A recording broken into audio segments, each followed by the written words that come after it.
Бешенство, грипп и чумка. Всего за 9 месяцев этого года в ПФО зарегистрировано 8 вспышек птичьего гриппа, 27 очагов африканской чумы свиней и 163 случая бешенства.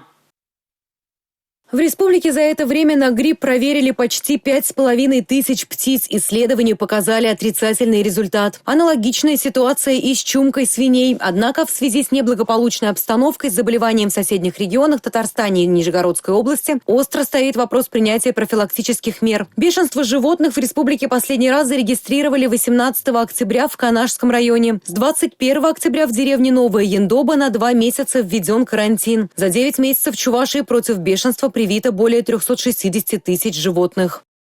На территории Чувашской республики на сегодняшний день зарегистрировано 4 неблагополучных пункта по бешенству. 1 среди диких плотоядных и 3 среди домашних животных.